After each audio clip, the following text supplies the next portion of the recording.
Professor Diaz here, and in this video, I'm going to do E2-16 and basically cover some basic journal entries,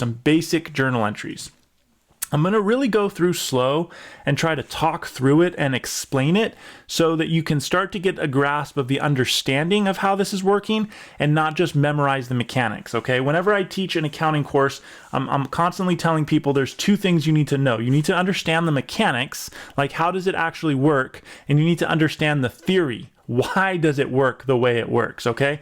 And you're going to grow in both as you go through this accounting course, but students that just memorize the mechanics usually start dropping off about chapter 4, right? And you just don't make it because you don't have the theoretical foundation to be able to move through the course.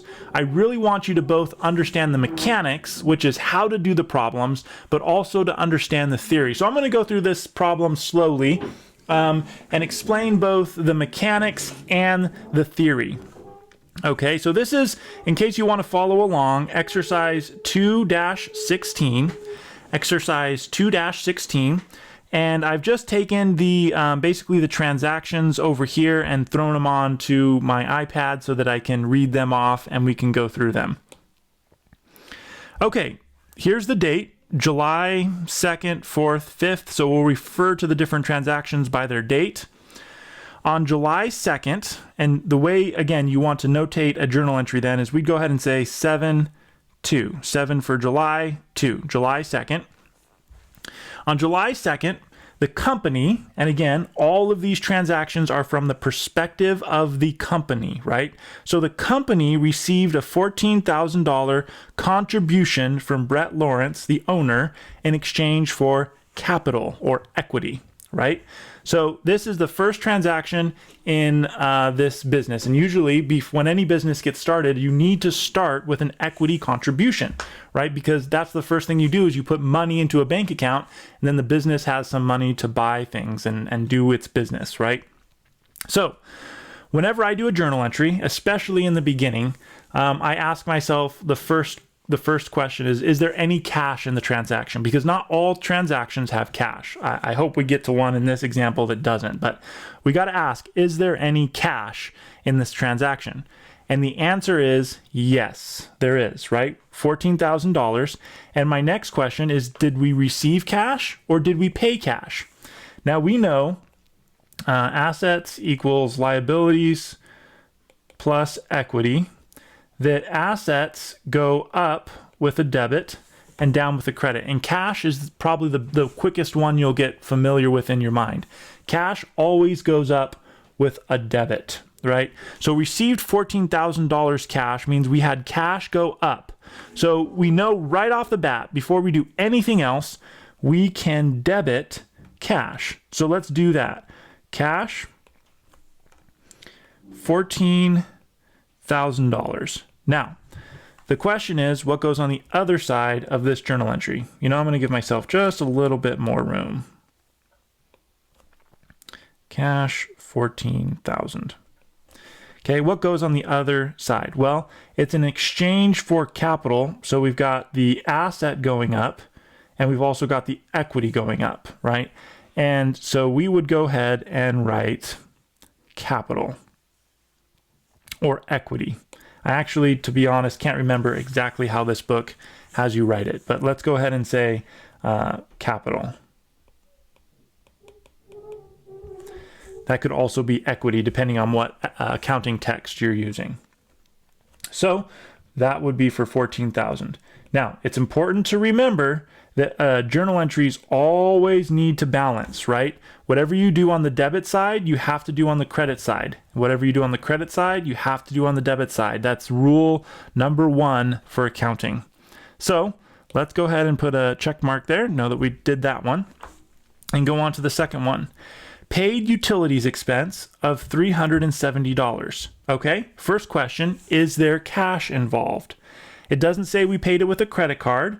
It says we just paid it. So we assume that we paid it with cash. And so the answer is yes, there is cash involved. And the next question I ask then is, did cash go up or did cash go down? And since we know we paid, or the business paid, we know cash is going down. Cash goes down with a credit. right? Cash goes up with a debit and down with a credit. So we're going to go ahead and say 7, 4. Cash went down, so we're going to have a credit on that cash of $370. Now, the question is, what goes on the other side, right? Well, in this case, it's an expense. Okay, we paid utilities expense, and expenses do in fact go up with a debit. So we're going to go ahead and put utilities expense.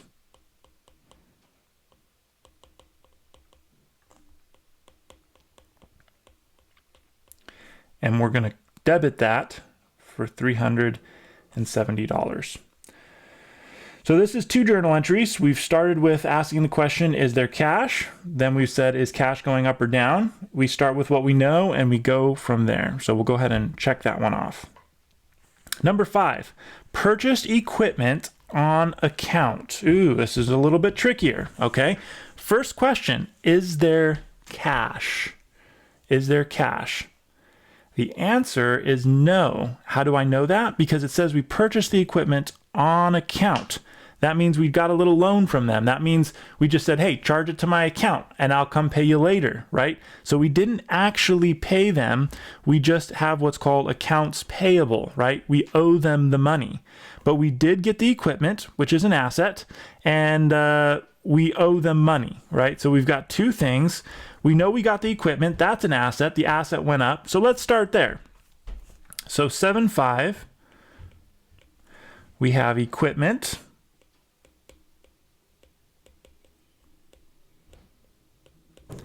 And equipment went up for $1,600.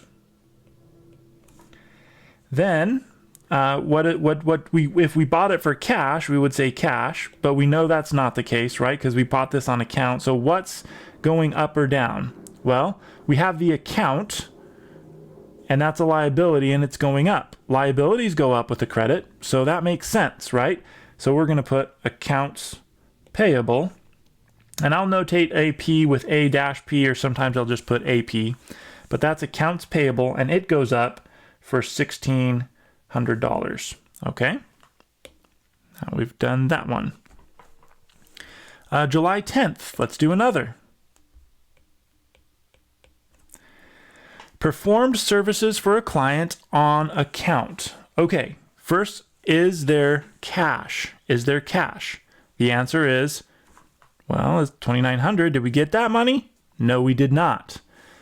It says we perform the services for a client on account. So now we have the account and they owe us money. So this is not AP. AP is where we owe them money. This is AR, accounts receivable, because they owe us money. Okay, so the asset is accounts receivable. They owe us money. Accounts receivable, and accounts receivable is going to go up for the $2,900.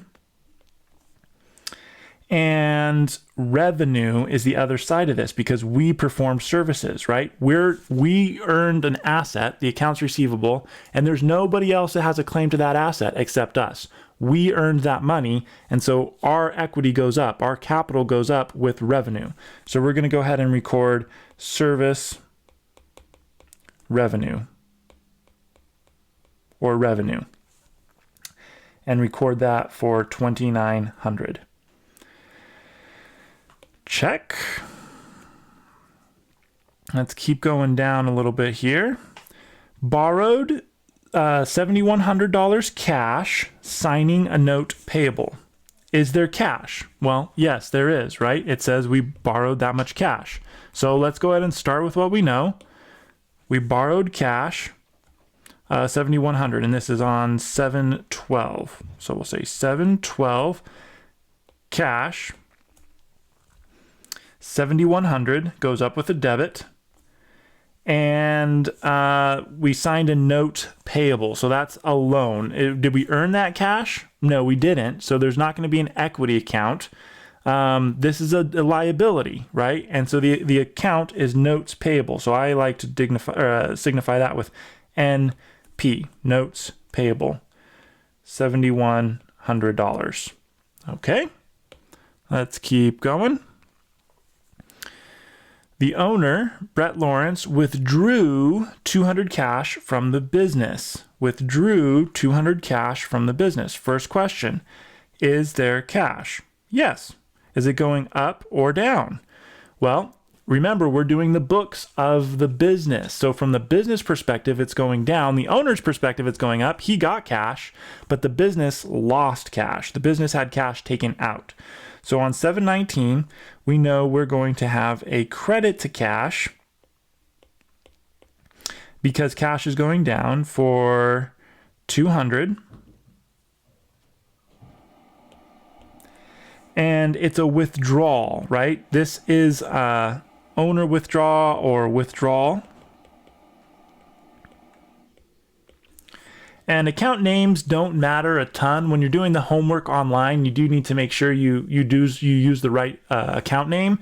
But once you actually get into a business, the chart of accounts, which is all the account names, can be edited and changed. And so don't get too hung up on having the exact account name, except you need to have something that generally makes sense. Like there's not a big difference to me whether you say owner withdraw or withdraw, right? For $200. So now we see cash went down for 200 and withdraw account went up for 200 because we took money out. Okay. Another one done. 7/21. Purchased office supplies for $840 and paid cash. Okay. So we're going to go ahead and say, what was the date on that? 7/21. And we purchased supplies, which is an asset. And so we're going to say, we're going to put that asset on the books, supplies. And then we used cash. It says we paid with cash, so our cash is going down. Cash goes down with a credit. And we purchased $840 worth. And so now we have $840 of supplies. That's an asset going up. And we have $840 less of cash, which is an asset going down. We'll look at the last one here. 7/27, paid the liability from July 5th. Oh, this is cool. So 7/27, it says we owed this money here, right? We owed this money. And now we paid it. So we need to take this AP and this needs to go away. So it came on with a credit. And so if we want it to go away, we need to do the opposite, right? Which is to debit it. So accounts payable gets debited for $1,600. This makes it go down, right? This made it go up. And now we're going to debit it, which is going to make it go down. And we have to pay with something. And in this case, we're paying with cash for $1,600. Okay, now we can see we bought the equipment here. We had the asset go up for $1,600 and a debt. Then down here, we paid for that asset. So the debt goes away and we use the cash to pay for it. And so that all makes sense. So this is effectively how you do journal entries, basically. And I wanted to just get this out there to have a little bit more substance to what you're learning in the videos. Make sure you let me know if you have questions. I'd be happy to help and support in any way I can.